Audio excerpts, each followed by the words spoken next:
Anyway. I feel like everyone did. Yeah. I got it right. Well, that's the start, no? You got it again? So here's the thing. Yeah. I got sick, but when I tested negative. Yeah. So we had a super spreader event for Christmas. Oh, did you? We did the Stefano Christmas dinner. Okay. And one girl just came back from Mexico on a family vacation, then she went to Miami. And another girl works in the service industry, and there's someone who tested positive. So they're like, we're having this little conversation beforehand, and Steph's like, do we want to vote to see if they, like, Honeyman and think should come? And Steph's stance is like, he's gonna fuck. Like, he's like, we're all gonna get it at some point, and I don't care. So he's, I'm like, I don't care either. I don't, like, I've driven 1,000 people since COVID's happened, and nothing's happened. Anyways, one guy had allergies really bad. His eyes were like watering and everything. He went home. The next day, he messages the group. He's like, yeah, I tested positive. And so he went to get the PCR test now. He did the rapid test. And he's like, yeah, it's still positive. So him and his girlfriend both got it. The girl who worked in the service industry, she got it. Her boyfriend ended up getting it. And then I got it. Maria didn't get it. Stefano and Elise didn't get it.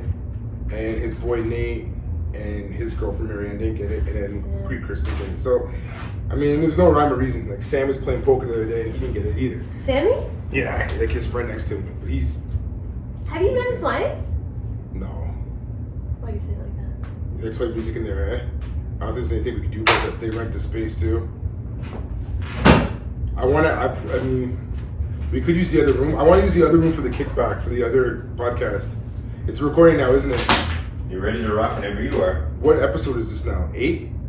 How many people we had on now? You have how many on yours? 8. Shabana. 2. You Shabana and who else? Shabana, Dom, and Steph. On yours. Dom? Yeah, Dom. Dom was the last one I had here. Oh my god! He's talking about real estate and like his whole thing.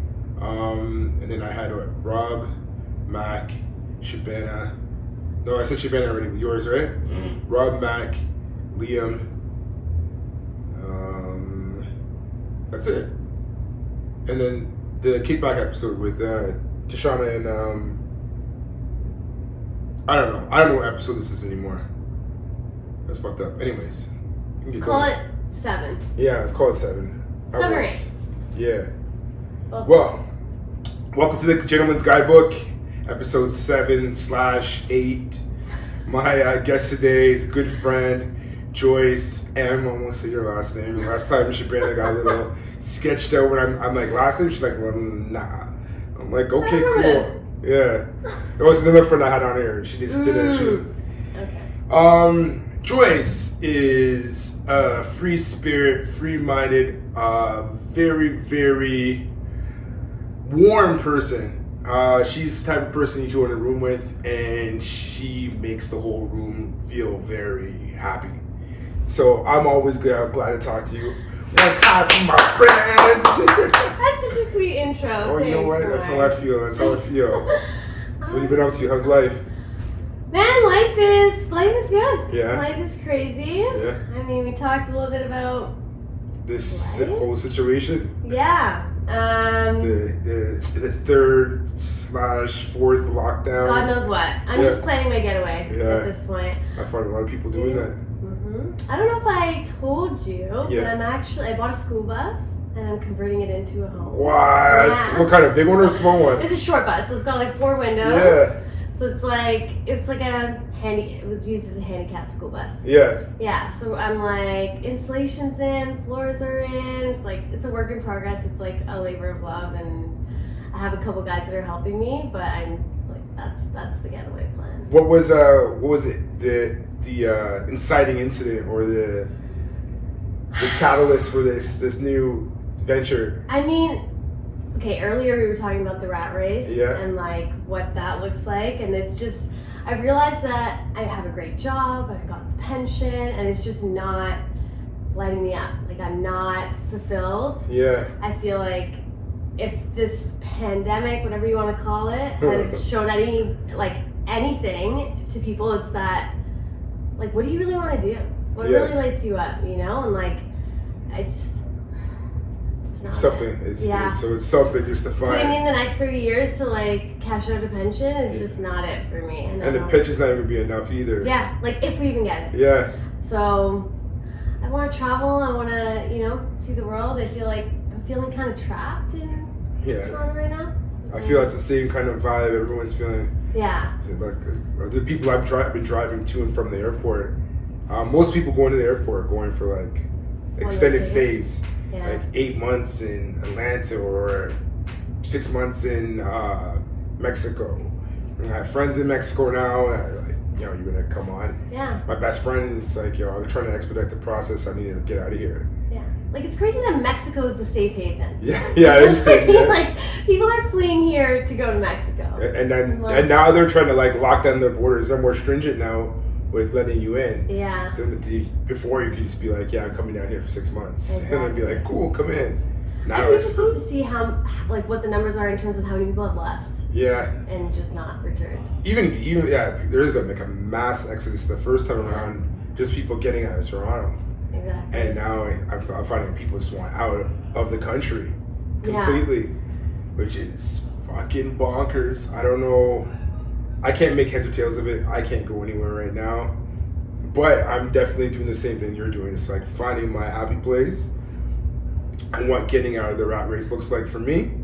And that has been spending 12 days at home in a quarantine gives you a lot of time to think and go mad and be extremely bored. And I just thought to myself, man, I'm just wasting hours. I'm wasting time till I die. Like basically. But it's almost like we're encouraged to do that. Well, yeah, that's kind of the system that's been structured here. Yeah. I mean, we talked about in the podcast before when I had a previous guest on here how schools are structured to basically like the structured like workday. Yeah. They're structured basically to make you, They indoctrinate you from young. Yeah, 15-minute break here, 15-minute break here, half an hour, like there's lunch break. It's all very tailored towards that structure. And what up, Kadeem? Hey, what's all good? That's my boy. That's my boy. Peace out. No worries, man. It's all gravy. It's all good, but it's all good, man. I don't think he thought we were going to be here today because I wasn't here last week because I had the Omarion virus. So I came today and... Is it an every Monday thing? Every Monday we're here. Okay. So every Monday we're here, and then... So the way the space works is I get 12 hours a month. Okay. So I want to do 4 a month and then do one episode of a different podcast I do called The Kickback. Okay. Which I want to actually keep in the next room because it's more relaxed and then we have couches here and There's stuff. There's a next room, like behind this door? So behind this door here is the entrance where we walk through. Because this used to be a boarding house. Okay. That's why there's like random doors all over the place. Yeah. And then in the next room where Kadeem probably is right now is there's 3 different rooms in there. So they use it to showcase their clothing. They sell vintage clothing.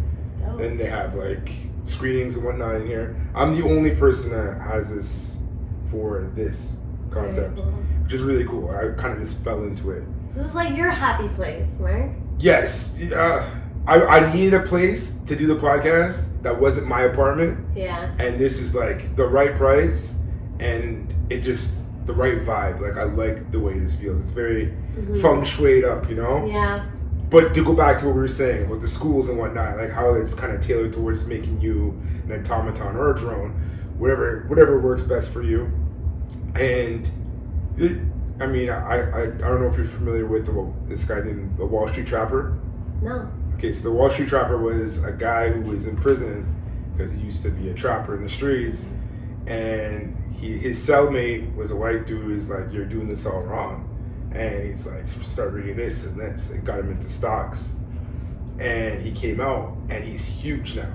So there's a show that started on during COVID called Earn Your Leisure. It's a financial show, kind of similar in format to like, I can't say it's really similar to that part. It's more like they'll have a guest, 2 guys. One was a teacher and one was a financial advisor, and they just talk to people. So they had Wall Street Trapper on. He became a mainstay, and then they had another guy named Ian Dunlap that comes on, and they're both really, really good at stocks. Then they have people doing like real estate and people involved in the hairstylists and that whole world. They've met with Rick Ross and Shaq and all these different people, but Wall Street Trapper is very interesting because what was the point I was trying to get to with him? Talking about the schools. Yeah, but after that, just like the security maybe? I don't know. I was watching a podcast with him today, and yes, I got it. So he said in one of his interviews that it's against the lion's bottom line to tell gazelles and all these other animals how to get away, antelope, whatever the case is. Now, if one of them gets away, so be it, right? If they teach their family or wherever to get away, so be it. Yeah. You've won. But in the long term, the rest of the populace, the rest of these animals, they're probably going to falter and prey to the lion, right? Yeah. So he's like, this is the reason they don't teach you financial literacy in school. So all these people say like schools need to be restructured, but why would they? Because they're going to always need workers. If you have all entrepreneurs and all the entrepreneurs are doing what they need to do to cut costs, pay less taxes, and there'll be no medium or lower class. Exactly. You know, so like they do perpetuate this belief that they want a lot of entrepreneurs in society, but no, in reality, they need people to do other things. And I mean, other people need to do vocation. Yeah. Even though these jobs, a lot of them are going to be obsolete in a couple of years, right? Yeah. Just like Andrew Yang was saying when his whole campaign trip was going on. It's crazy. It's like this whole concept of unschooling, right? Yeah. As opposed to like changing the school system. There's a lot of parents, especially because of all this, like my cousin's one of them. She's 3 kids at home. She quit her job and now she's homeschooling all of them. Yeah. And like it's like this concept of unschooling is like kids don't need to sit in a classroom for 7 hours a day at a single desk looking, straight ahead and doing math worksheets. Like they learn by playing, they learn by experiencing, by like going out in nature and interacting with like the world. So I guess in some weird way, like this bus is my unschooling as well, and like I guess we're all kind of being forced into like this podcast is your unschooling. We're all just kind of scrambling to find a different way. Yeah, definitely. I mean, like this trajectory has kind of been, for me, I've been searching for what seems like the better part of 9 years now, just for like some kind of nirvana that's more than what I currently have.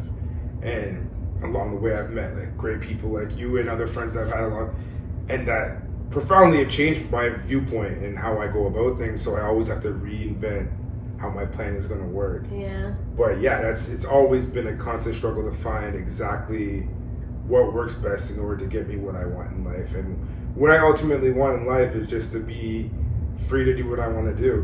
And it doesn't mean not working or not doing, like I'd like to retire personally at the age of 50.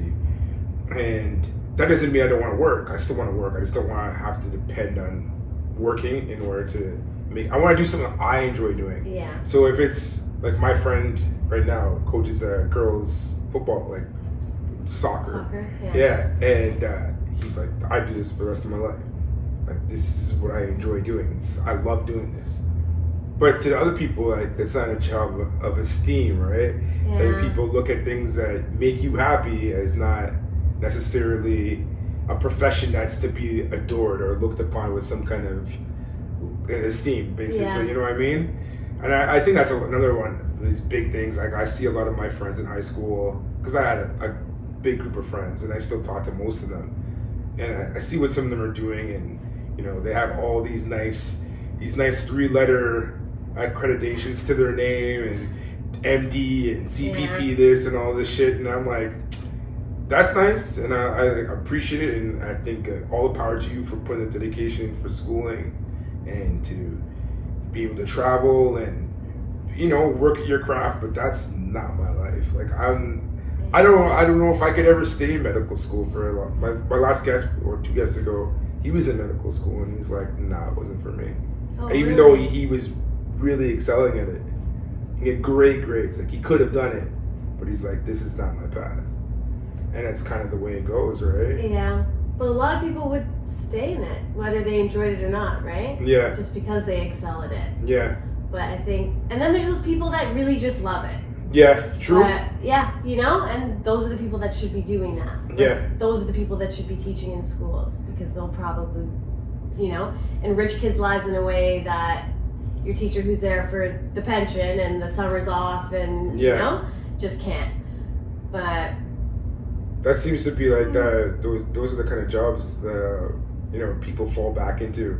It's like if you can't succeed in what you're doing or what you try to do, you fall back into real estate or teaching. yeah. You know, or selling mortgages. Or selling mortgage, being a mortgage broker, right? These are things that are like easy fallbacks that generate, well, not teaching, generate money, right? Teaching is not a lucrative endeavor. I feel like, I was talking about this with my dad, I feel like the way of the future is art. Yeah. Because like you were saying, so many of our jobs are going to be replaced by like robots soon. Like the service industry, I feel like is not going to be a person-to-person thing for very long. Cashiers, you know, and I feel like what can humans do that I guess like can't really be replaced by a robot? Would be like art. Yeah. Whatever that looks like. Well, it's just the human spirit can't be duplicated. Exactly. So if you express that through art, it's always going to be there. That's interesting because I love films and I grew up on comic books. And although I love Star Wars and this whole Marvel thing that's going on with this proliferation of all these damn movies coming out, but there's really they've completely overshadowed other films. Like you don't hear a lot about the small films that come out anymore, you know, that make it past cans and then become huge things, right? Yeah. Like My Big Fat Greek Wedding was this very small independent film. Yeah, or that Meet the Fockers, big. or like Yeah, or like The Station Agent. It's like it's a very, very obscure film, but it's obscure to the masses, but it became a bigger thing than what it was. And you don't really hear a lot of those stories anymore. I mean, you do. They do surface, but by and large, people consume media and information as a lump sum of whatever's out there. So whatever everyone else is doing, you can see that with these TikTokers and IG and IG models. Like, I don't know, influencers. Moving so fast. Yeah. Like it's actually, speaking about TikTokers. Yeah. Did you watch that show on Netflix called Explained? Yes, it's Yellow Running. Yes. Yeah. And they do like random topics. Yeah. There was one on dance crazes. Yeah. And it was talking about like it went back into history and how dance crazes started, and it was a lot of like Black culture and Black people that kind of started these dance moves. And what was interesting is like Addison Rae is apparently some big TikToker that's credited with making all of these like TikTok dances. Yeah. And she was on Ellen DeGeneres or Jimmy Fallon or something. But it was actually like young Black teenagers who made these dances originally, and then Addison Rae or like those like big, you know, TikTok influencers. They basically redid their dance and then got all the credit for it.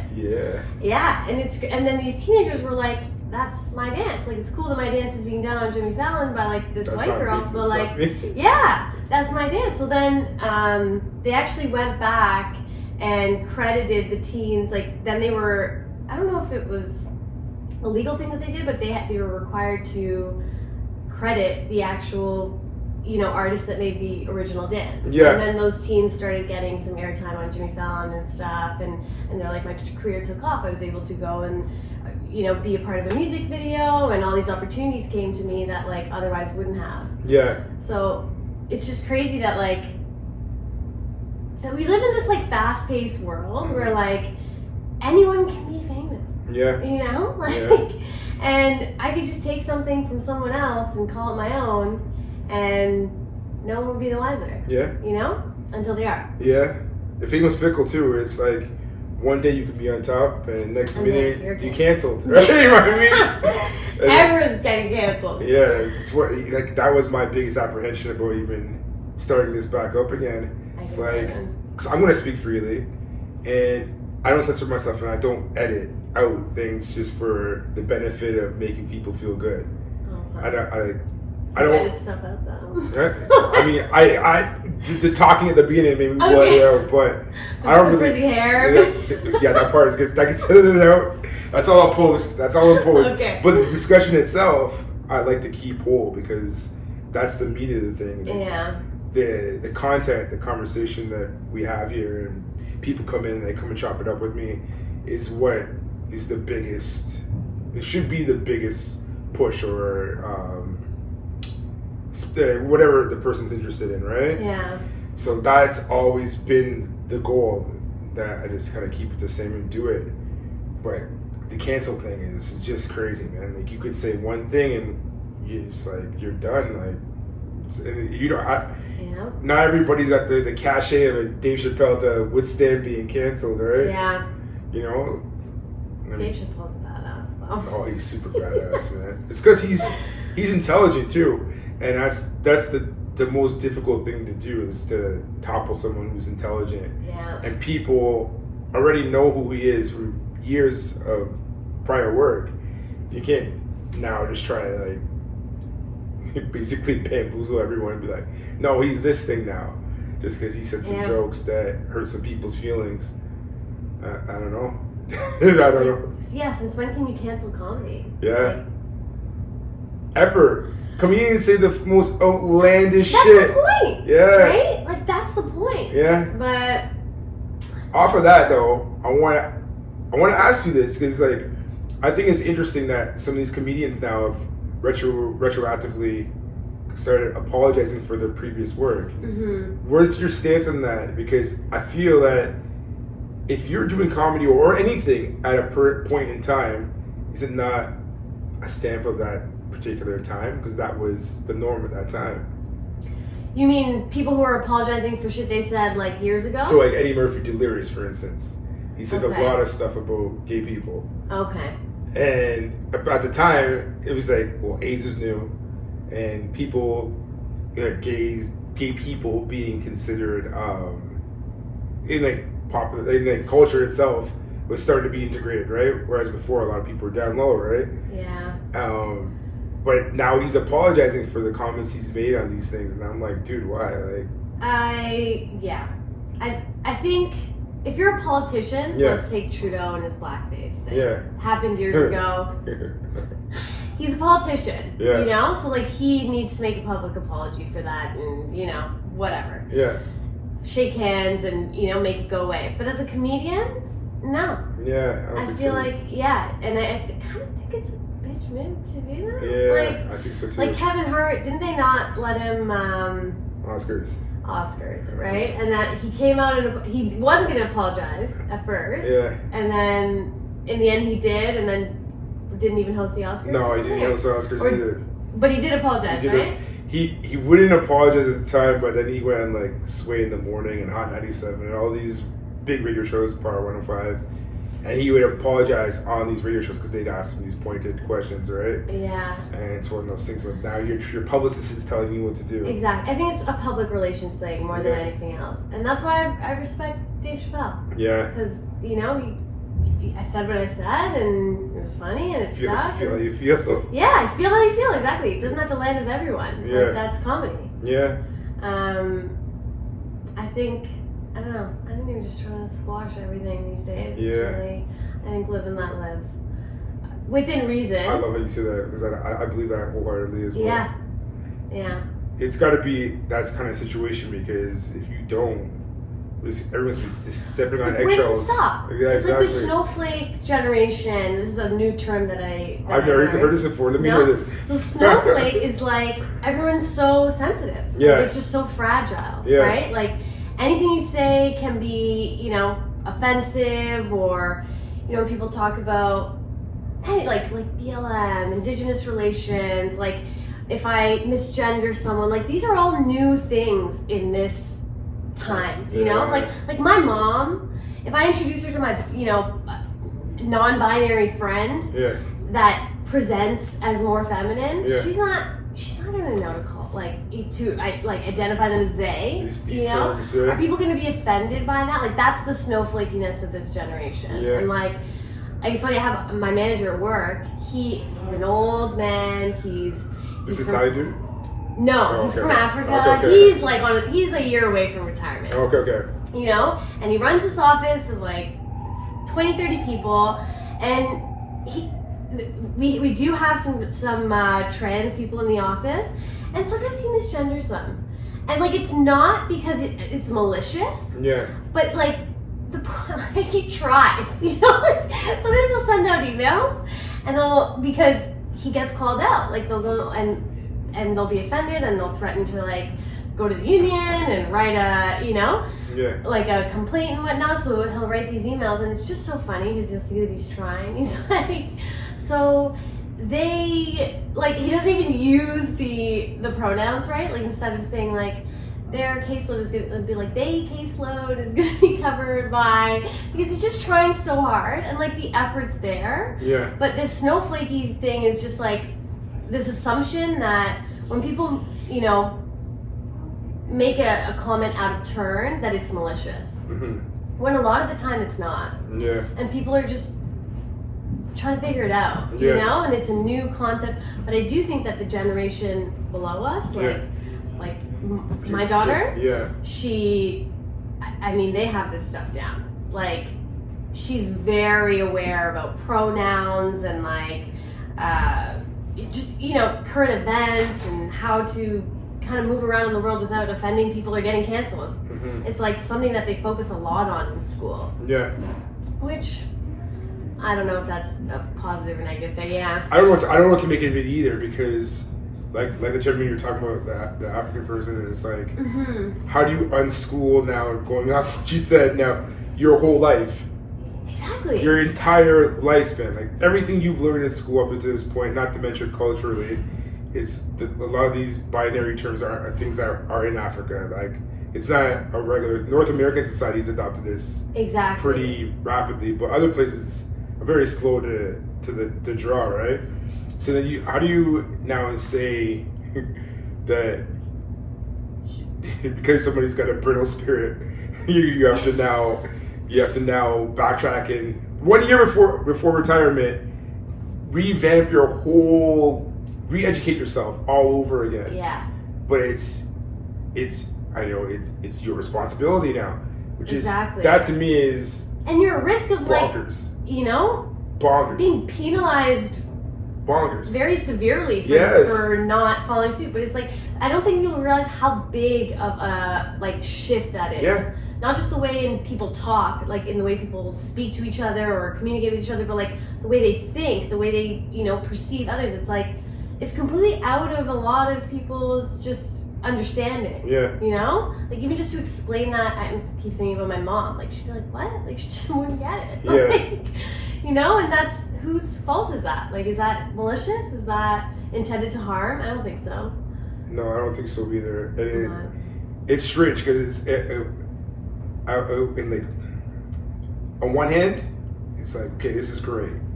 And on the other hand, it's like, so other people's argument would be like, these statues of all these slave owners that are like propagated, like, well, should they stay because they are a sign of the times, or should they be torn down? And it's a slippery slope, both sides. You know what I mean? Yeah. And I don't know what to make of it, right? Because at one point, like, I wouldn't be able to date a white girl or a Greek girl or whatever, Asian. I mean, you probably still can't really date Asians, but their parents are really strict, man, about this, you know? We beefing sometimes, except for the Asians in Jamaica. They're anyways, that's a tirade. The Camille's. Yeah, the Camille's, yeah. But, it's like, at one point, it was illegal. Like, I just watched, Guess Who's Coming to Dinner when Sidney Poitier died, which is like a film I studied in film school. It was one I watched on my own accord when I worked at Blockbuster. I really enjoyed it. That and To Serve a Lover are my favorite films by this guy. But to see it now, it's like, it's obviously really dated because the big topic is she brings, you know, black dude to dinner. And her family's like well-to-do. Her mom's like an art curator. Her dad's like he's very high up in the newspaper, and that's when newspapers they meant something. Yeah. They weren't obsolete, or the people they wrote stuff that were actually fact checked. So it was like, yeah, we'll get to that too. Yeah, it's funny, like both sides of parents are just kind of like, you know what you're in for type of thing. But that was a paradigm shift, right? I mean, I guess we're still kind of going through it, but that was so drastic, and to see that this is much more drastic than that. Because it's just dating within, you know, the traditional gender roles, right? Yeah. That's nothing. It's just pigmentation that was the issue. Exactly. Or just hate was the issue. Not, yeah. The skin color wasn't the issue at all. But that's like, that took a long process of time to go through, and like now everyone wants everything so quickly right now. Like, no, you must call me, I am she, her. Okay, cool. I'm they, them. Okay, so I'm supposed to speak grammatically incorrect, but to make you feel good. Gotcha. Like, I don't know what's right. And I don't know like how people go about that. And I guess I was phased out of the service industry as more binary people were coming into the workforce. So I never really had any experience with anybody. I always think intention's the biggest thing though, no? Like, I think so too. A pure heart, like what you're trying to convey, like people know what's malicious and not. So when you choose to get angry about something it's not really something to be angry about. It's like you just kind of, I don't know what's the flash term for them, virtue signaling, I guess would be called. Yeah. You know what I mean? You're looking for some sympathy, you know? Exactly. There's like a chip on your shoulder. Right? Exactly. Like, I feel like if the intention was to educate and to, you know, like, okay, maybe you don't get this, but maybe I can help you understand, kind of, then that would I think move things a lot more smoothly. Yeah. But I think it's interesting what you say about how, you know, things moved so slowly when it was just about like pigmentation and prejudice and hate, and now it's like it feels like, I mean, every day there's something new or someone new, or, you know, and Dave Chappelle makes a joke about that in his last stand-up, about how like the LGBTQ community has just made like leaps and bounds in like no time at all, and he's like, show us the way, man. Like, we've been at this for decades. Like, you know? It's funny the way they stipulate or delineate what's important and what's not important, because the whole Asian hate thing was like really being pumped for like a month and a half, 2 months. Yeah. When the Emperor Trump was saying that it was the Wuhan virus, right? But then within 2 weeks, they got legislation passed through Congress that says you make fun of an Asian person, it's a hate crime, and you're a federal hate crime, and you're going to jail for a very long time. All of a sudden, the Asian hate ceased. But then you have like people like Aubrey and these 3 people and Breonna Taylor and these people, and like these cases just seem to like roll on and on. And I think what we're in right now currently is, this is my personal belief, is a cycle in which the powers that be are like looking at situations like protesters and all these things. They're just waiting these people out. It's like, let them protest, let them do whatever they want to do. At a certain point, their message will get so watered down that they'll end up discrediting themselves with infighting, or they'll get tired and people will forget. And all these businesses that were all pro you with these rainbow flags, or pro you with these BLM movements taking off, you know, a very nice old woman and a nice old man from rice and from maple syrup, it means nothing. Like, these are just the real change that people actually want and need doesn't ever happen. It's more something that's kind of placated by a facade or something up front, and then the back end you just revert back to what you were doing before. Yeah, like, what does Aunt Jemima have to do with any of this? No, nothing. And no one was talking about that either. That's not something that I was begging for. I ate that. Yeah. You know what I mean? It's not like I was like, but the stuff with like the nibs. Like the nibs thing was like, I won't eat nibs again. The nibs thing. So that was like a racist thing before. I love nibs. Yeah, I used to love nibs too. I'm gonna get this wrong, man, but the beginning of nibs, like they were like the Twizzlers. Yeah. Okay. They were like their name basically it was a name that was what's it called? It was like a prejudice thing, and like the ice cream truck, like the ice cream song, like that. It's like the same type of thing. No one knew that it was like the watermelon song, and that's a racist thing too, or the Timberland tree, or like a lot of these different things that people have that you don't know. And the nibs, I think what they use the nibs for, I'm gonna get this wrong, so I'm not gonna say it. But I'm gonna fact check it and look at it after. I know the information, but I just don't know it to convey it now because I'm mixing it with two different things. Because I used to also feed black babies to crocodiles, and I'm thinking that this is one and the same, but it might be so two different don't things. Eat nibs, is what you're saying. I don't eat nibs personally, okay. Based off the information I know from it. I mean, look this up. Yeah, definitely. I'll show you after. Yeah. But yeah, it's one of those things where you really don't have a true.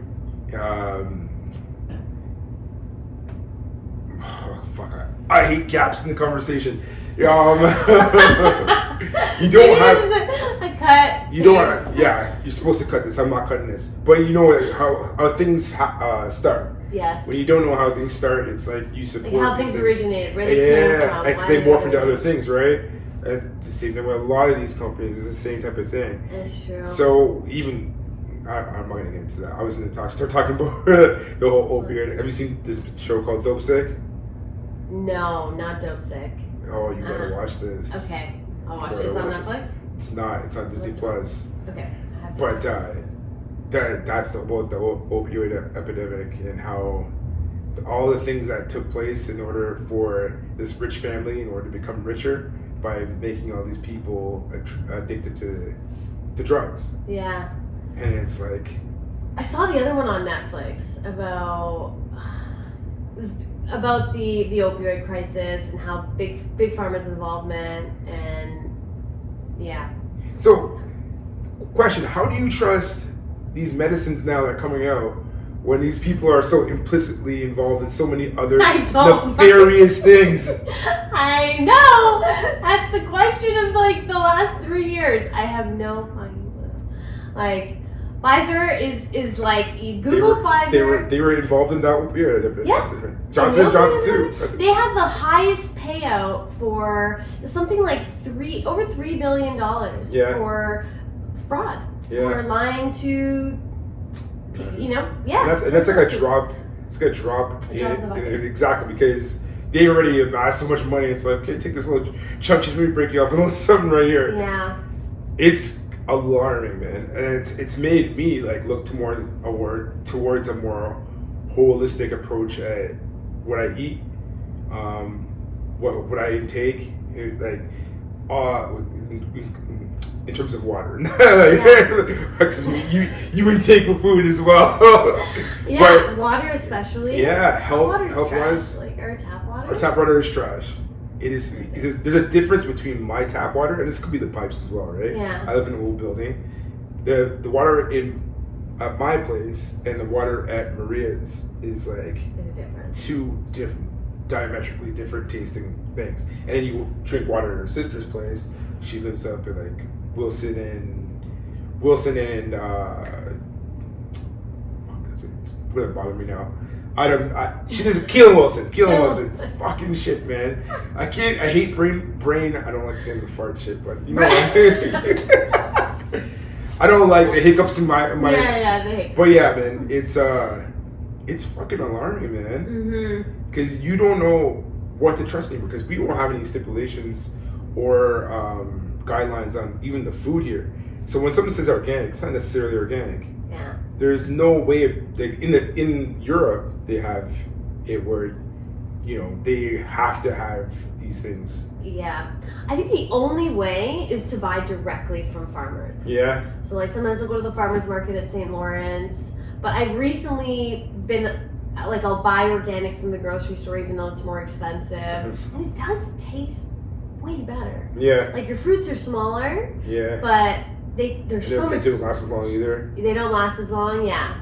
But they're so much juicier and like just flavorful. Yeah. And it makes a difference. Like and the water, like in my bus, the guys that are like helping me build it, I'm like, okay, I want to do like a water filtration system, like alkaline, reverse osmosis, and they're like, they think I'm crazy. But I'm like, this is the shit that matters. Like I want to have like clean, delicious drinking water that's going to like make me feel alive, you know? Not just make me feel like I'm trying to survive out here. Are you familiar with Dr. Sebi?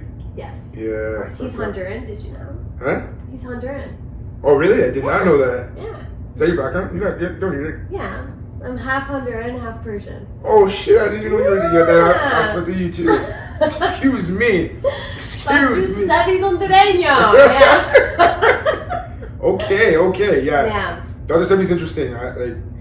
It's because all the infighting now with the different, cause he had a lot of kids or wives or whatever the case is, but everyone seems to want to take a piece of his legacy. Yeah. And try to, it's really difficult to know which one is just his, but he's very interesting, what he was able to cure, and they put him on trial for it. Diet. Yeah. Yeah. Because he cured HIV or actual AIDS. Is it HIV? I think one of the two. I think, yeah.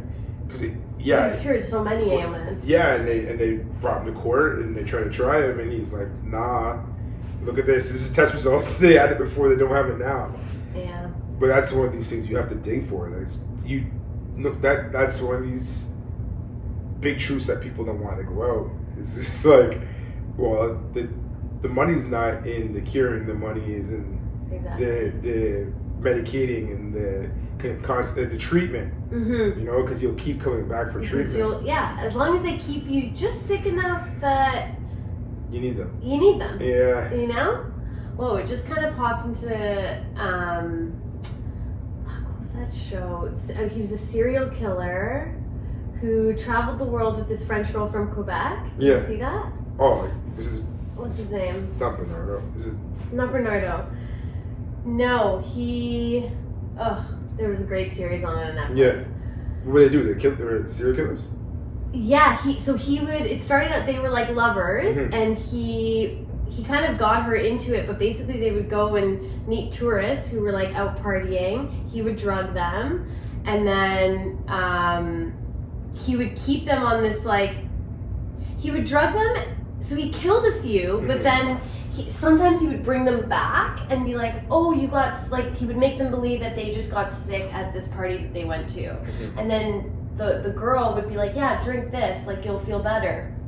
But it was really like a poison that would slowly just keep them sick. Yeah. So, and then they would keep them around and be like, we'll house you for free, just, take care of the compound or whatever. But it was they were, people just trusted them and would drink this basically poison every day. Yeah. And it would just keep them sick enough that they couldn't leave, that they couldn't seek help or go to a doctor, and they'd be like, oh, I think I'm getting it right, I think I'm not. But it's kind of where we're at right now, with our water and the food. Yeah, the EMF waves, the food, all the stuff that we're exposed to on the regular, cell food. Yeah, and I hate to be the crazy woo, Sienna, she asked the other day for AirPods, and she wanted the new fancy AirPods, and she was gonna buy them herself because she had got a bunch of Christmas money. She's taking it to the mall. And I had this whole argument with her. I'm like, no. I turned on YouTube. I was like, look, this is the EMF waves that come off of AirPods. You don't want to fry your brain. You're gonna. She's like, Mom, I want AirPods. They're convenient. And I'm like, okay, but what is that convenient worth to you? Yeah. And it's we already have Wi-Fi running in the house 24/7. We already are exposed to so many things. Why are you gonna just just use wired headphones? And she thinks I'm crazy and she doesn't get it. But she couldn't deny that okay, that's fucked up. Facts are facts. Facts are facts. And I'm gonna listen to Mom, or at least she has to. So for now. So what? It must be difficult, parents. I mean, it's a little easier with you because she's older, right? But if she was when I met you, she was a little kid. Yeah. So if she was that age now, it must be really difficult raising a child now, especially in these types. Like, I have 9 nieces and nephews. Yeah. And the oldest is 21. The youngest is an infant. Or my sister's pregnant right now. She's due in 3 weeks. So watching all of them in their varying ages and development where they are and how they view the world and how they see things. And I'm someone that remembers my childhood very vividly. Yeah. I can pinpoint everything in my life and what happened. You know what I mean? So looking at judging, comparing my life with theirs, like, damn, man, I don't know if I'd be able to, like, I would make it, but I mean, like, it's so drastically different. Sure. And for you, it probably was different, your upbringing, and now you're now teaching your daughter values that you have intrinsically, but she might not agree with it. She's no. getting, you know, in a world of like TikTok and Instagram and thotties and like she's just like mom's an old lady, but like I'm pretty cool, I think. But she thinks I'm like some like woo woo hippie who's just trying to like. I mean, she knows I have her best interest and heart, of course, but it's different. Like. She's 13 now. Mm-hmm. At 13, like, I had a unibrow. I was awkward as fuck. Like, I didn't know. Life was different. Like, you know what I mean? I was like begging my mom to let me do my eyebrows at 13. She's just like they don't have awkward stages anymore because they have Instagram telling them exactly how to do their makeup and like contour their face. And how to look cute, and that like you don't need to put eyeliner all around your eyes. Like we had to figure that stuff out on our own, you know, just like trial and error and figure it out. Very badly. I remember some raccoon faces when I was in high school. Oh yeah. Yeah. And they just, I don't know, like she was just like 8 one day, and then she just turned into like a full blown like young lady. Yeah. You know, and it's weird, and I don't know. Honestly, I'm just winging it. Yeah. Yeah, I'm trying to instill my values into her and hope that, she sees value in them and adopts them herself.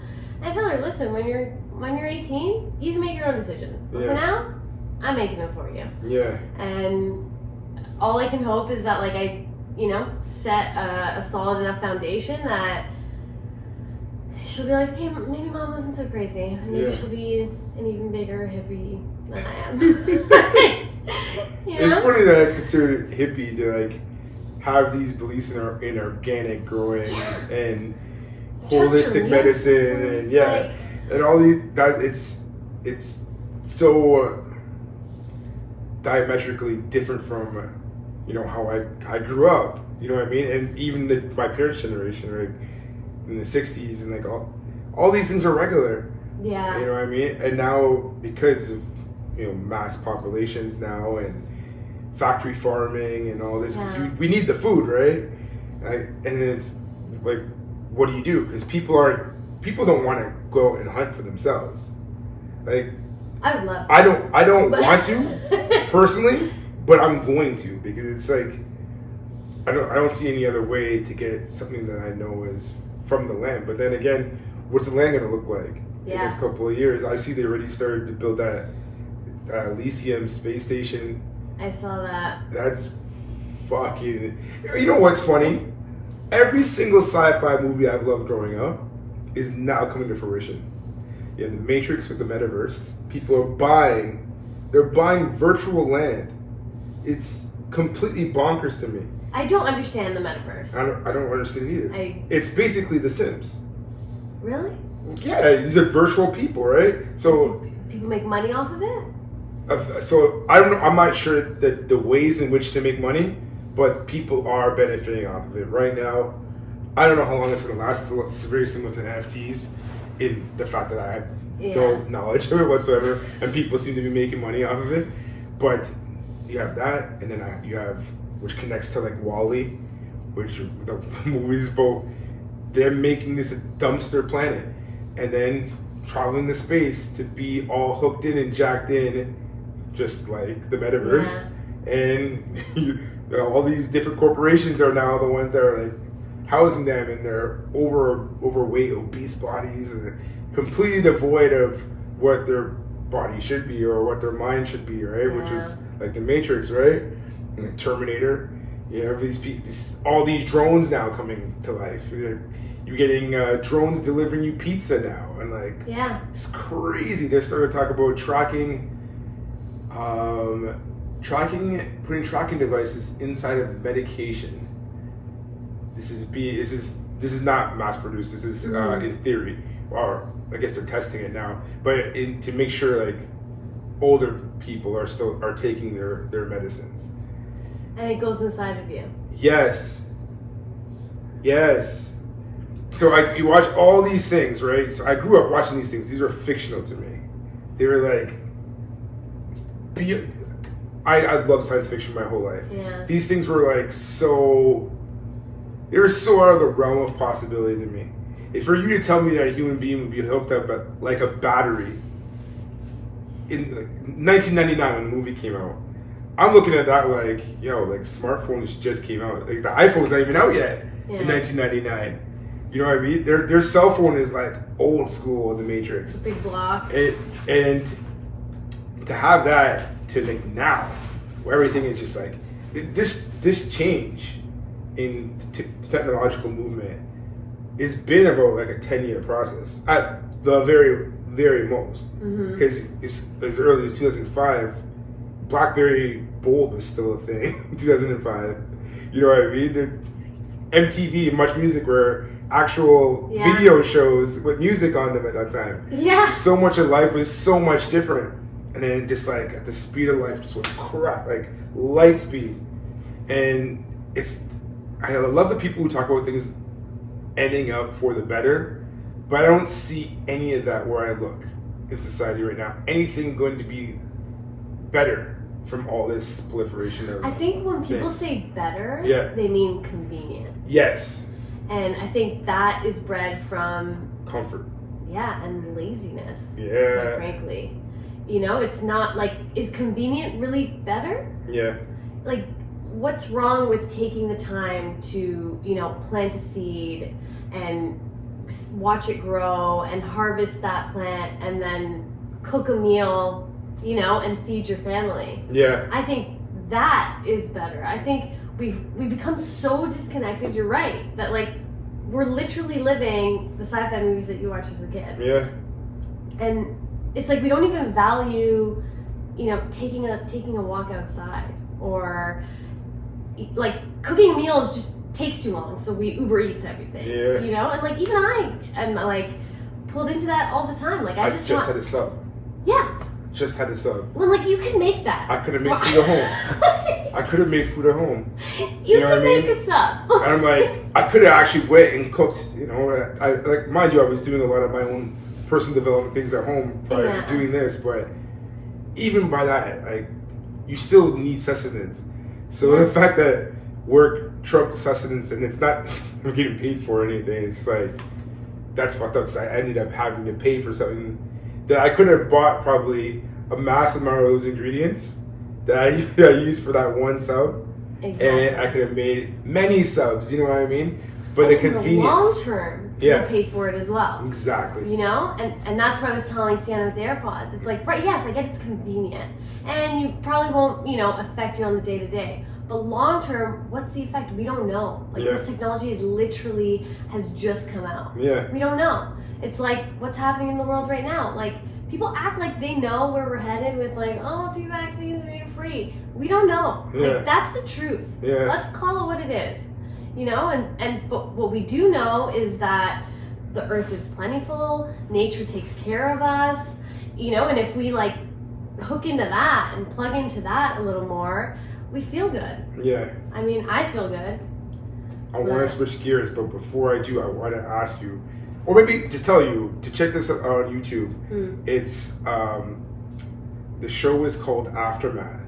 It was a documentary series, and it was like, what if all the humans just disappeared? How long would the planet take to completely cleanse itself of us and become self-sustaining? So it gives you every stage. So it gives you like 50 years after we're gone. Like if we just poof disappear. We just all left. Like we're just like gone. Were we incinerated or we just they don't have any. There's no preamble. It just says that we disappear. Okay. So like the earth is the heat from the earth drops significantly was the first thing, and then it just starts cleansing itself. Like almost all of our. You know what? You watch it and then tell me how you feel about it. It was one of the documentaries I love. It's not really changing gears because it's very similar to what we were just talking about, but dating now. How is dating now in this current climate? Like personally or what? Well, I mean, you don't have to say personally. You have a lot of girlfriends too, but I mean, it's funny because one of my good friends sent me a bio for you, and he's trying to like play it off to me like, yo, like, is this her? And I know it's not for me to put your business on blast. I don't fucking know. Yeah. I just like, oh, that girl looks like Joyce. Wonder who it could be. He's getting so mad at me because I'm like, I'm not letting on, right? I'm like, fuck, I don't, whatever, bro. Like, because he's on dating apps, right? I'm on the apps. Yeah. I don't know. It must be difficult to even date now because you can't go anywhere. You have to be very creative. And to tell you the truth, like, dudes weren't all that creative before. This whole thing happened. So there's a lot of fuckboys out there, you know what I mean? And I see a lot of them now trying to cuff up with people just to stay indoors and. Exactly. You know That's what I was mean? going to say. Fuckboys kind of love it. Because it's like, I grab a bottle of wine, we'll Uber eat something to the house, and we'll just, Netflix and chill. They've gone rampant now.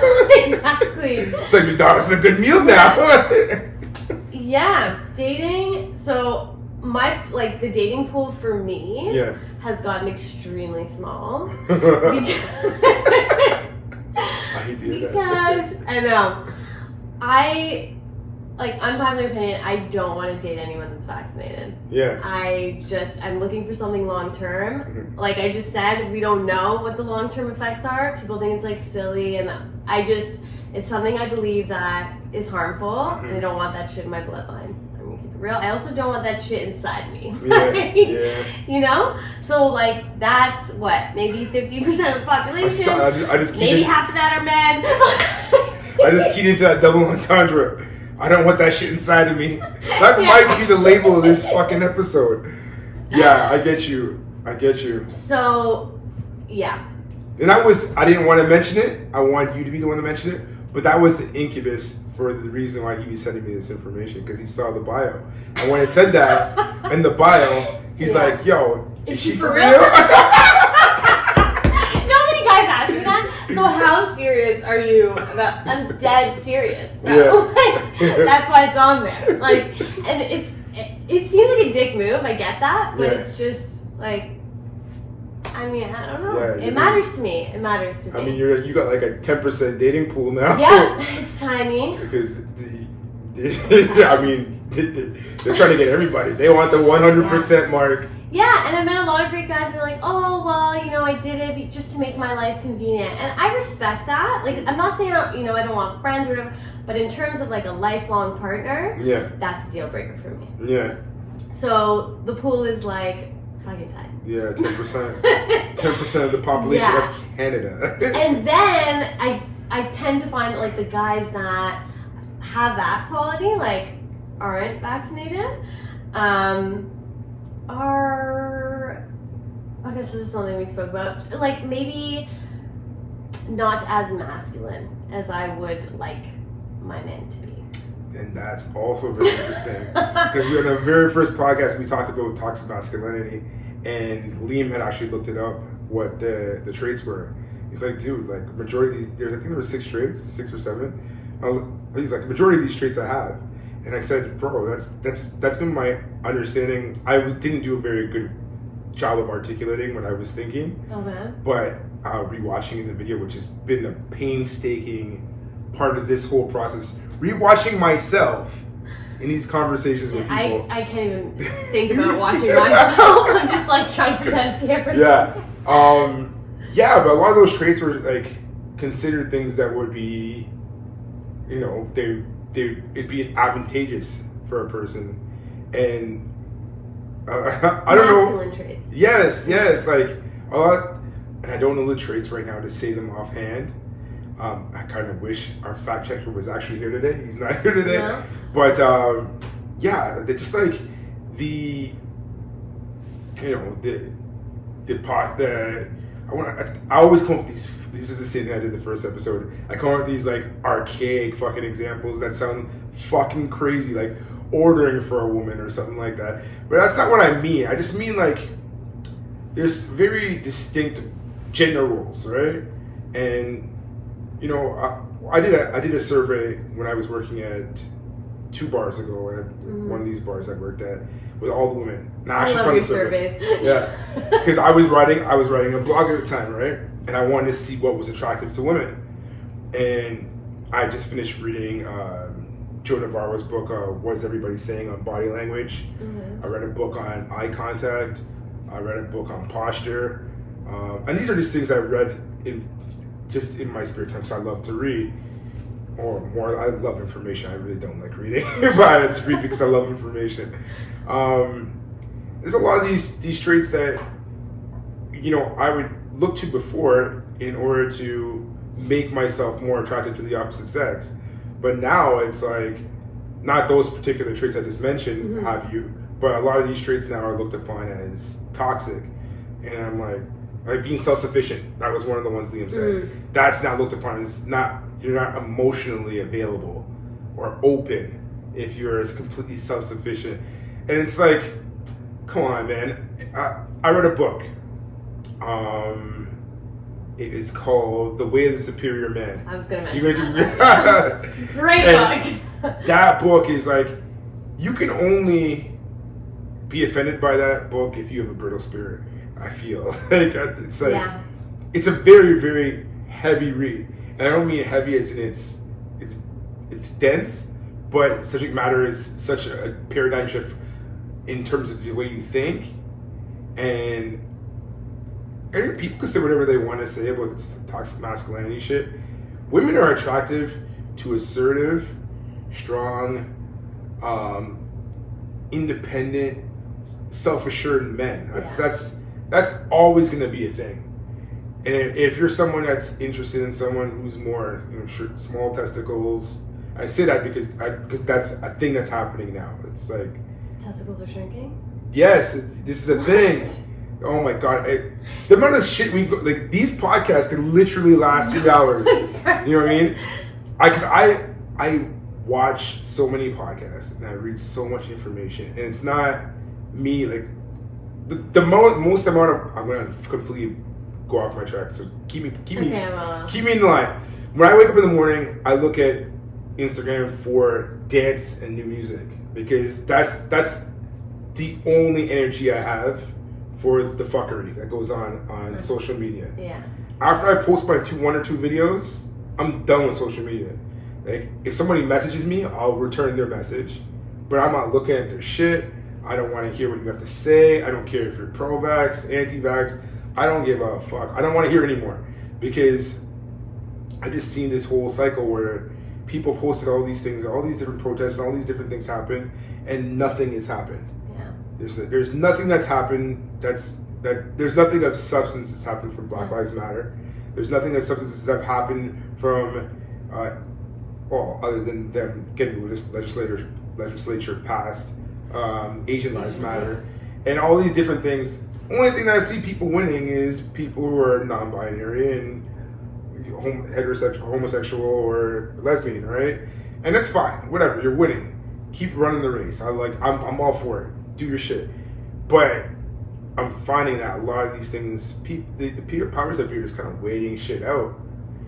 So when you go back to like now with the small testicles, which is where we left off. I don't want to talk for too long because I find these damn things I fucking talk for so long. But I forget the fucking science behind it. But the way they were, what was it connected to? I'm gonna find out and tell you. I'm gonna tell you all these things. I'm gonna have to write these things down. I just watched this podcast recently, and there was so much information in it because they were talking about how China has 60% of the grain, and they're not really bartering. They're not really giving away the grain. They're just hoarding it.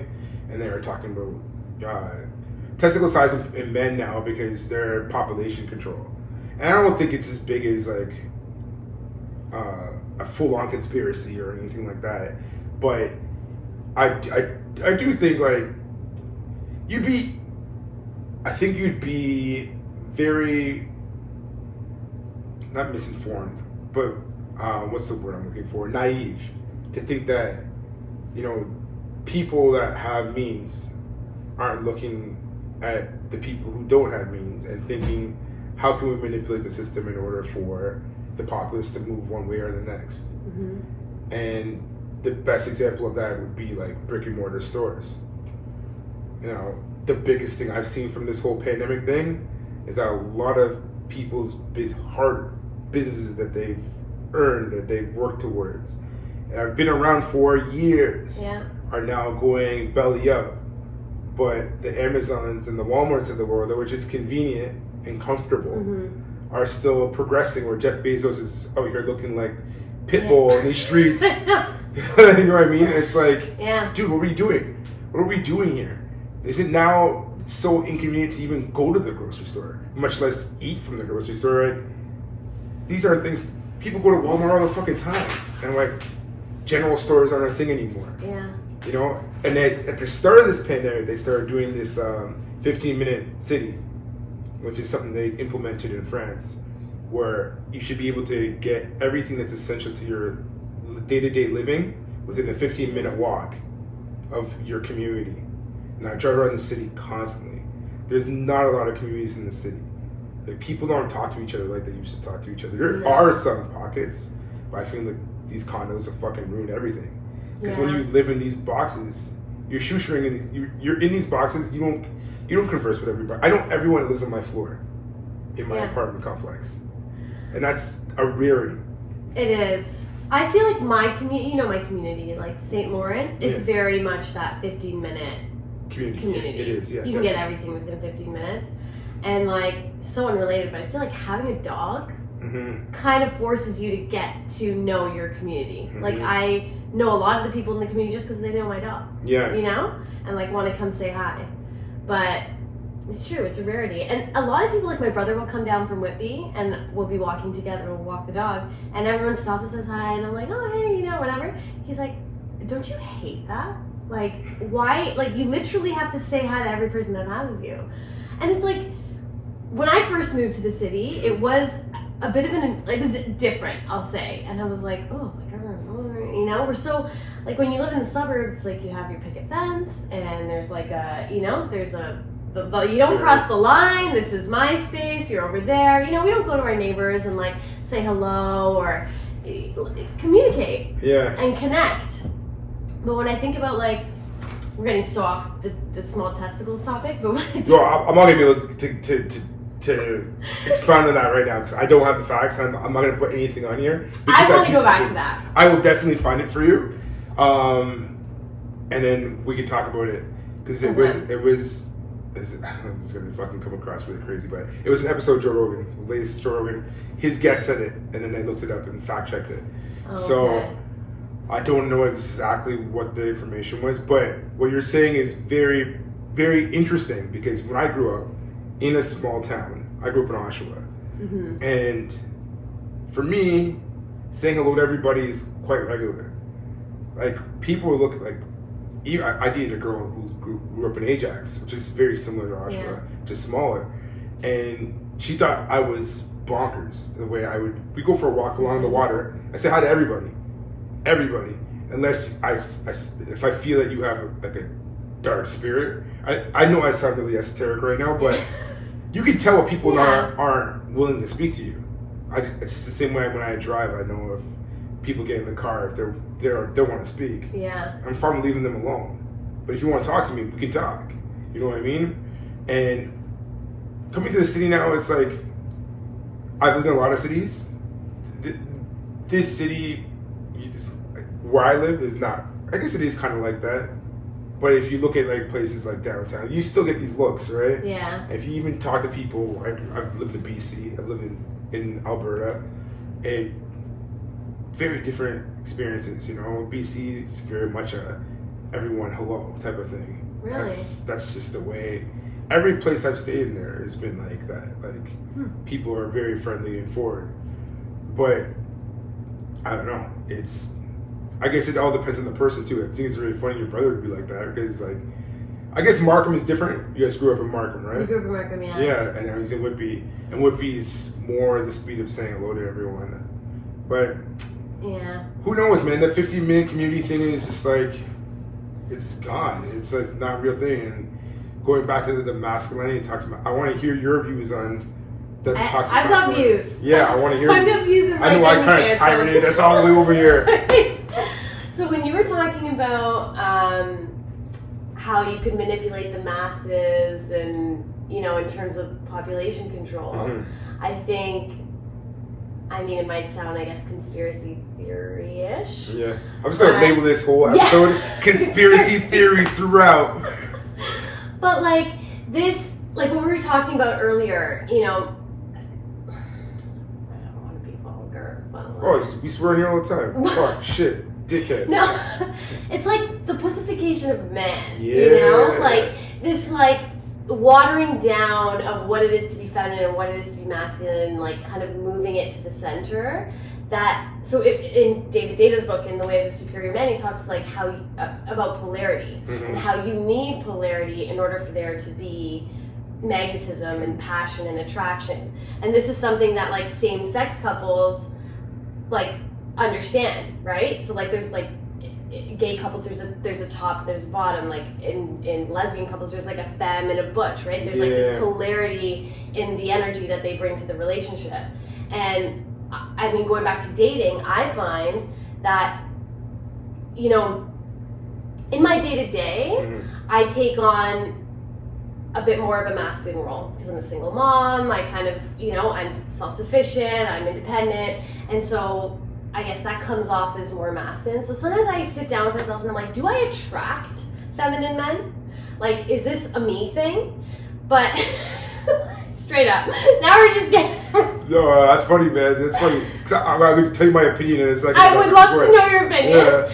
Because the truth is I'm very feminine and I feel most comfortable in my feminine, but I need... It's a vulnerability that I don't allow myself to go to unless I'm in the presence of a masculine man. Yeah. And so oftentimes when I go on dates and stuff, I find like men are soft, like they're, and not like men, like obviously a man who's in touch with his feminine side and his emotions is something that's attractive. I mean like, you know, if they say they don't like something and I'm like, oh, well, I quite like that, they'll like switch. You know, that's not attractive. Or I'm trying to think of some of the examples that he uses in his book that like stuck with me. He talks about how in like the olden days, the man would go to war and the woman would cry and beg him to stay. This example. Right? And be like, please don't leave. Crying.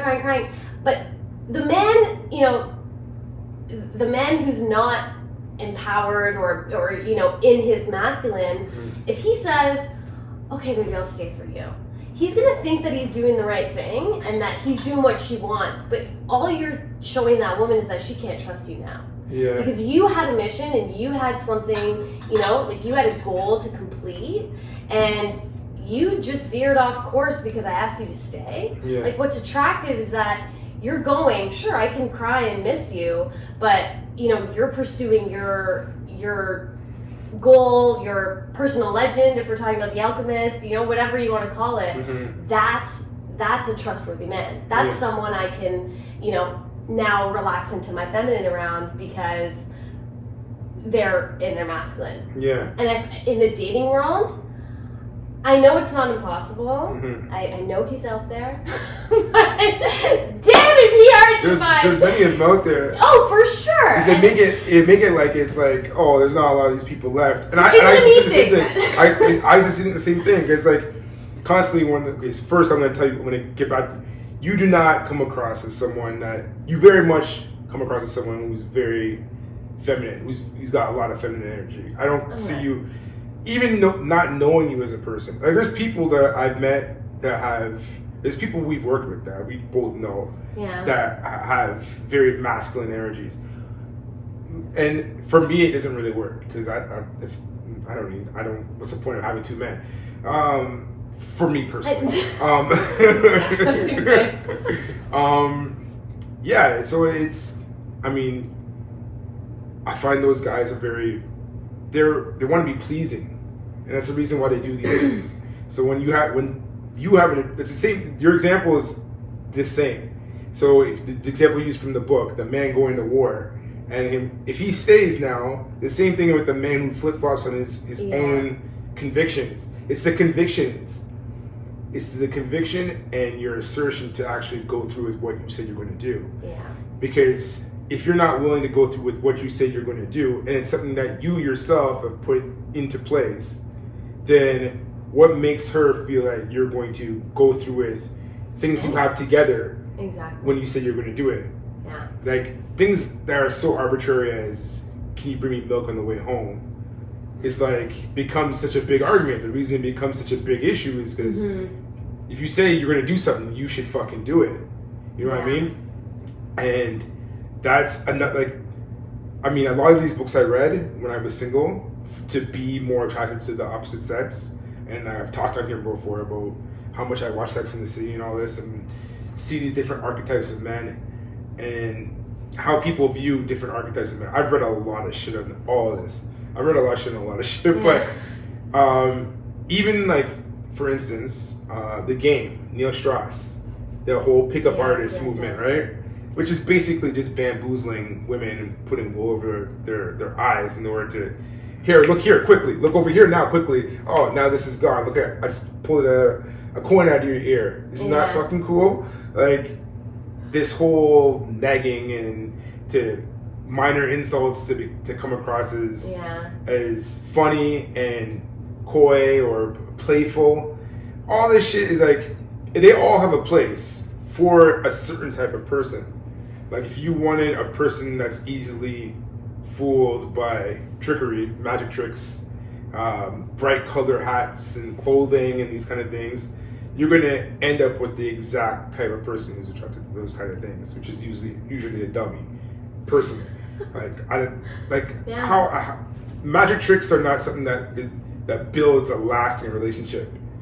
Personally. Exactly. So for me, in every relationship I've gone into, I know in my mind, just based off experience, that I have 2 years, and this is my own personal belief based on what I've watched other people do and myself. So you have 2 years to get your shit together, because at the end of the 2 years, you're gonna have that conversation. What are we? Where are we going? What's happening here? And if you're a fuckboy, you're just fucking around wasting time up to that point.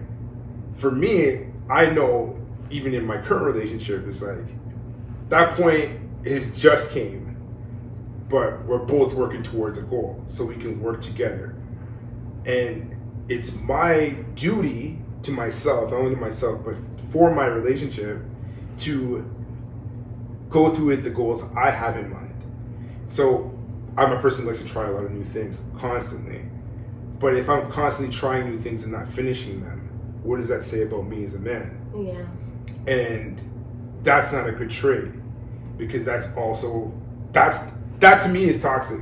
That's my definition of toxic masculinity.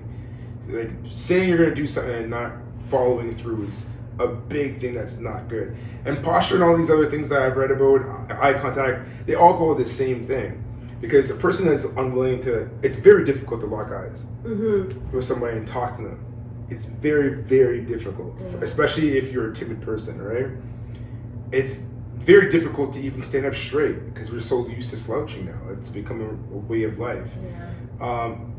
But the way you open your body, the way you move, all these things, they all are the sum of the same thing. And I'm very fortunate that I had such a strong, I have a very strong father who is able to, not through talking to me about it, but through example. And that's the same way I conduct a relationship. I don't want to be the person, he says this in the book too, I don't want to talk about something, I just want to do it. And then you see me do it, and then you start thinking, well, he's doing that, like, that's motivating for me, which gives the opposites, for me, the opposite sex, the ability to see you give that person the lead, not the lead of the relationship, but just like they're showing you their determination or they're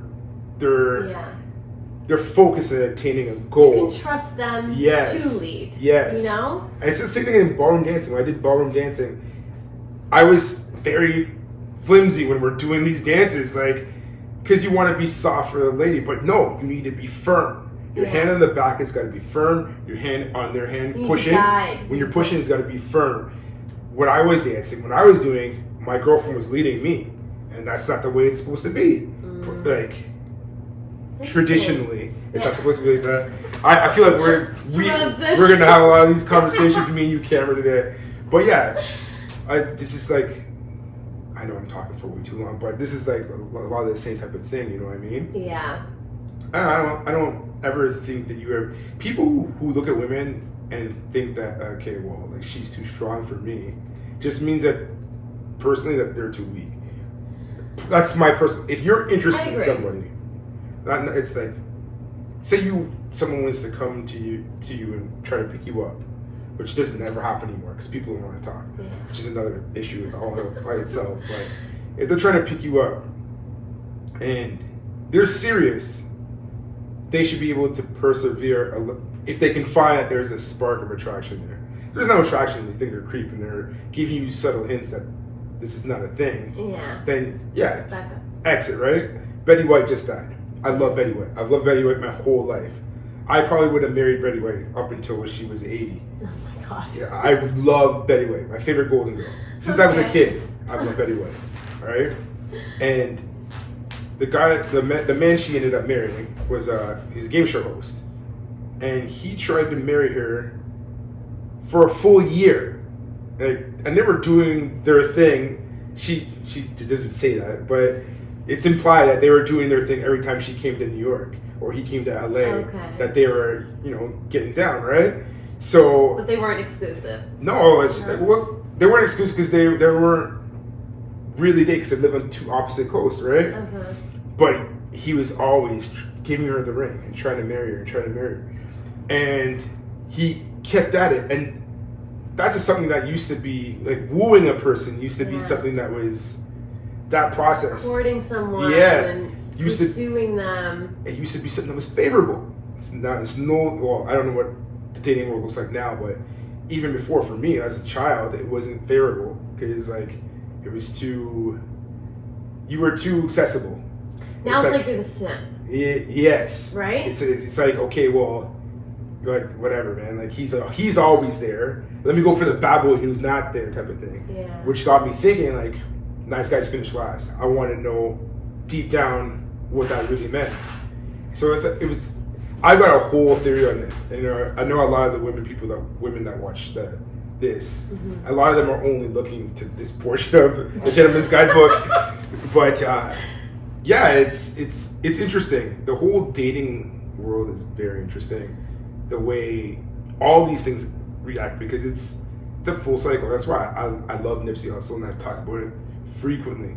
And that's how I learned about the book, because Lauren London gave him that book. Really? So he's got a book list of books he's read, and she's got a book list that she's read too. It's very, very good. But like that and the love languages. Yeah. It's a great book. It's because most people don't know these things because they don't.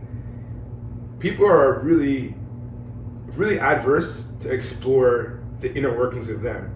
They look for validation with whether that be IG, TikTok, podcast, all these different shit. They want the likes for the dopamine hit to tell them whether they're worth something. Not an attractive quality. It's horrible. A man who knows himself is probably like top of the list, sexiest. Yeah. Like a man who's unwilling to look inwards. What do you have to offer me then? Yeah. I remember asking my ex one day because I felt like that we just kind of, again, the 2-year mark, you reach a point, and I felt like I had, I valued that inner work, getting to know myself. And I asked him, are you happy? And his response is literally that he's like, I don't know. I'm like, what do you mean you don't know? He's like, I never asked myself that. And that was like a massive light bulb that went off for me. Like, you know, I don't even blame him for it. It's like we're like we were talking about earlier, indoctrinated to just be on this hamster wheel and like keep going, and you go to work and then you come home and you sit on the couch, you're fed, you go to sleep, and you do it all again the next day. And it's like we're not taught to ask ourselves, okay, like, how's my body feeling? Like, you know, like, am I happy in my situation? Is my work fulfilling? Like, have I spent time with my child today? Like, you know, what am I grateful for? Like, we don't take the time out of our days to do these things. And it's a very, like, I don't know if it's a me thing or if it's a masculine feminine thing. It's a very ugly quality. You know, when someone's not able to say, yeah, this is what I like, or, you know, this is what I want out of life. This wishy-washy, like, oh, I'm not going to tell you how I feel, or, like, if we're talking about dating, you know, oh, yeah, I'm just going to, like, no, I'm very clear on what it is I want. Maybe it's just I'm 30 now, but, like, you know, and then you meet these people who are just kind of like, well, like, I'm very, like you said, a free spirit, kind of, you know, I'm going to go, I trust in the direction that the universe is taking me. Yeah. But I know what I want out of life. If that's not what I get, then I trust that it wasn't meant for me, right? But in a man, it's like, you want to see that he knows what direction he's going in. He has those convictions. He, you know, he's trustworthy enough to kind of hitch your proverbial wagon to and allow him to lead, because that's essentially what I want out of, you know, a partnership and, you know, perhaps a family one day. So the dating world, we went on a tangent with the dating world, but yeah, I get it. I mean, I'm gonna look into the small testicles thing. Yeah, right after this, we'll talk about this, but yeah, because I mean, that's interesting. I'll tell you this, and in this portion of it on this. Okay. When I was courting Maria, like, it was never a possibility for us to start dating. It was never a thing. She's very much a friend, and she's stipulated that she just wants to be a friend. So when she showed me that, no, she'd be down, she'd be open to be more than friends, knowing in my head that there's a lot of other things that would hamper a relationship with her, decided to throw caution to the wind and to court her we started talking in October of 2017, and we didn't start dating until the day after my birthday, 2018. Okay. So that whole time, right? And she made it herself very clear, like, I do not want a boyfriend. I don't want a boyfriend. I'm very, very happy with the way things are with my life. Figured my shit out. It's a very hard time for me. And I said, cool. Knowing that myself, that I have attractive qualities enough that she's gonna think otherwise after a certain period of time. But I say that to say this, is that I was willing to risk it all. I'm willing to risk the 6 months time courting her. I'm willing to risk the time taking her out to dinner. I'm willing to risk the time taking her to Raptors games, and, you know, a bunch of different things that I did in order to, like, I mean, it's neither here or there, to get her, to show her that I cared and that she was serious to me. And I think that in and of itself is a very difficult thing for current men to do, because it's like, you don't know, like a friend of mine even said, like, you don't know if she's just going to say she's not interested anymore and then take off. No, I don't know. But that's the reason why we date people. That's the reason why you go up to the person and you say hello. You don't have to come up with no fucking pickup line or anything. Just like, hello. And then move off of there. If they say something, know how to converse. But you people give up far too easily, because they really only want to smash. Yeah. You know, it's because once you smash, it's like I constantly see these things, and people. I have a friend who constantly sends me this shit on Instagram about guys doing all this shit, like talking to this girl and being all, you know, feminine for them until they get what they want, and they're very different. It's like, boom, I got what I want now, right? And that's never been a personality trait that I've exhibited, because it's not what I've seen. So I don't know. So it's like with no guarantee, you still, you know, had the conviction that you wanted to date her. Yeah. And pursued her with intent. Yes. And that's, yeah, that is a rarity. It reminds me of in the book when he talks about how he, like, the feminine energy is like a bouncy ball. Yeah. And like you know, a man could come home and be like, babe, you want to go see a movie tonight? And she'll be like, nah, I'm not really in the mood. But then he takes her and spins her around and pulls her close and says, the book too. Yeah, we're gonna go see a movie tonight. And she's like, okay. Yeah. Like, that's the feminine spirit, and that's kind of like what you just described there. It's like she's like, no, I don't want to date. I'm happy with the way my life is. But you show her something different, and you bring a different, you know, like, you know what you have to offer. Yeah. And with that conviction, it, you know, you kind of, what's the word? I guess, like, charm her. Yeah. She's under your spell now. Yeah. And dirty fang banger, you clamored me. Exactly. I mean, that's the kind of magic trick I'm looking for. Yeah, I mean, it's out there, man. It's out there. I talked to, you're the second woman that's been on this particular platform, because I have another show. But yeah, it's interesting to get the woman's point of view. I mean, Shabana really wouldn't open up. I love you, Shabana. But I don't know. It's the inner workings of relationships has always been interesting to me. You know, it's always people fascinate me. Me too. And I was telling somebody about this. I was at a dinner party the other day, and I ran into an old friend, and he's asking me, like, what am I doing now? And most people just say, oh, nothing. It's we're quarantined, staying home, and, you know, binge watching Billions or whatever. And I'm like, I got a podcast going, and this is like what my vision is, and I'm trying to like curve it or mold it to what I see. And he's like, man, that's really interesting. And I told him that I know for myself what I want as a job for the future of my life is to be a motivational speaker. And I know we both went to Tony Robbins together, and Les Brown, we saw Les Brown there too.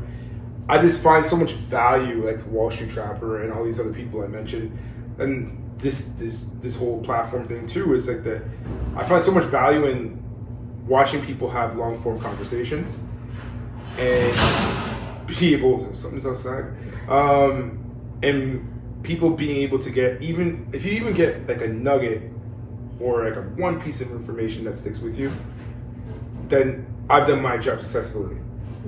And there's just a lot of things I'd like to see happen, and I came to the realization during my B2K variant that I was not using my time wisely.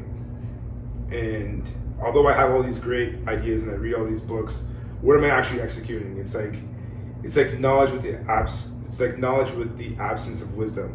You know all these things, but you're not wise enough to actually go through and do them. It's like paralysis from analysis. Yeah. And it's just like it hampers you, right? And I take pride in the fact that I'm very comfortable within myself. So I'm like, I want to make other people feel that way too. So that's been everything for me. And that goes through every facet of my life, through nutrition, exercise, my brain, taking stock of my emotions. What am I watching? What's some kind of music? What are people saying that's going into my brain? It's funny you say the thing with the AirPods, because Marie got AirPods, and I'm like, I bought her like headphones with the cord, and she bought herself AirPods. Whatever. Anyhow, I came to a crossroads of like even listening to the music I love, which is pretty much my culture. It's the only culture I've ever known other than being Jamaican, is hip hop, which has been like, it runs in my veins. Like it's who I am. You know what I mean? And a lot of the music I listen to, even though it's them reporting on where they've came from, it only perpetuates those things happening continuously. So I don't listen to that shit anymore. I listen to hip hop that makes me think, that makes me want to do good, that makes me want to be somebody. And I think everyone should be around people that makes them want to be somebody and do something and execute. Now, on this show, I just gave you mine, we have a segment where we say to tell one thing that you think, it could be a man or woman, I usually have been on here, so that you think would benefit a man or woman in the future in their current endeavors. It could be anything. There's no censorship. That was mine. I didn't mean for it to go there, but it went there. Okay.